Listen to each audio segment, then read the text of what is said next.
This is truly an extraordinary spectacle. Chun Doo-gwang is fully aware that he is the sole individual capable of turning the situation around, isn't he? The situation has escalated to all hands on deck, and Chief Ao is rallying the members of the One-Star Society to work their connections. Everyone's making calls like it's a telethon to prevent the enemy from deploying. Members of the One-Star Society had infiltrated all levels of the military.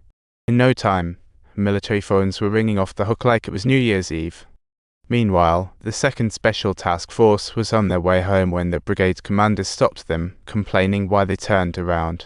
The brigade commander, like a magician, said, "Look at me and smile." "Are you smiling?" "No." "I'm not smiling either." "Now you're smiling, you idiot." "What are you doing?" "Grab him." "Calm down, you fool." "Idiot, I'll knock you out." This tactic worked like a charm, and soon the 2nd Special Task Force was heading back to Seoul. Chief Ao's 9th Division was also en route to the same target, the Seoul Army headquarters.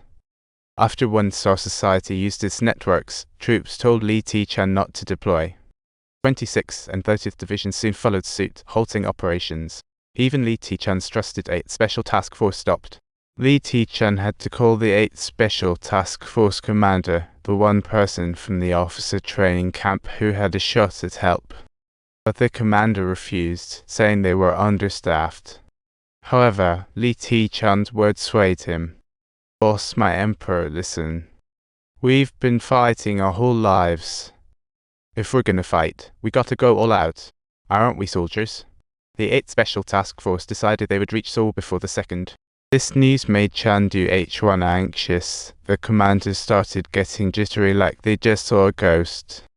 When Chun Doo-gwang turned around, he already had a plan.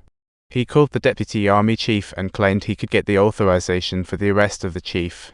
Pan times L tilde O tilde circumflex O letter 37b O stroke also O acute quesadilla R A tilde divide by O amount not sign O acute A half acute lit 3ca acute C with dot above not sign turn direct reflex quarter A 3 O amount a choker half O amount plus or minus band O or grov O circumflex I amount E circumflex E amount your acute E grov letter 763 copyright.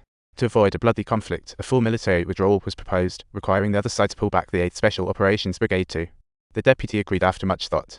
To minimize the risk of the Army HQ being breached, he agreed, but only if he saw the 2nd Special Task Force retreat first. The 2nd Task Force got the message and turned back. Upon confirmation, the deputy ordered the 8th Task Force to halt their entry into Seoul. What he didn't know is that the 2nd Task Force didn't leave entirely. They just quietly took cover from underneath the bridge. They crept forward under cover of darkness, easily taking out the guards across the bridge. Hey. This is intense, a real crazy moment in Seoul. Just then, the Minister of Defense finally arrived at the Army HQ. As he sat down, he got news the 2nd Special Task Force crossed the bridge. The Army HQ went into chaos after all. This was the enemy's main attack direction. High-ranking officials scrambled to escape. Now, the security headquarters where Lee Tae-jin became their only shelter. Lee Tae-jin panicked immediately upon hearing the news. Soon after the general's evacuation, the 2nd Special Task Force reached Army HQ. The few soldiers guarding outside were rapidly dwindling. Even a couple who swore to defend were swiftly captured. At this time, only one soldier was left in the Army HQ, and he made the last call to Lee Tae-jin. "Nephew officer, I believe things will turn around. But worse yet, the Special Operations Command has also been breached." Although the Special Operations troops were highly powerful, the number of personnel left behind at the headquarters was quite limited. In the very next moment, the Defense HQ was occupied without any resistance. Ironically, the Defense Minister hid here. Afraid to stay at Security HQ, he went into hiding alone. At this moment, the generals broke into smiles, but Chun Doo-gwang cautioned them not to get complacent. After all, Lee Tae-jin was still around. Lee Tae-jin then asked his aide how many soldiers were combat ready, and the answer was just over 90. Subtitles. The aide, noticing that Lee Tae-jin still intended to carry on fighting, grew anxious and exclaimed, Now all the core departments have been taken over. Our chances of winning are practically nil. But Lee Tae-jin's tone was full of anger. I will fight till the end. The aide pulled out a gun and aimed it at him, saying, I won't let my comrades die for nothing. But the aide hesitated and didn't pull the trigger, while Lee Tae-jin gathered his soldiers to the training ground. To defend his motherland, he decided to take these brave soldiers into battle. Soon enough, the troops were fully armed. They marched toward the 3rd Brigade where Doo-gwang was, but just as they arrived nearby, they faced a mountain of barriers blocking them. Lee Tae-jin started broadcasting for a surrender. I only brought 4 tanks. Are you sure this isn't a joke?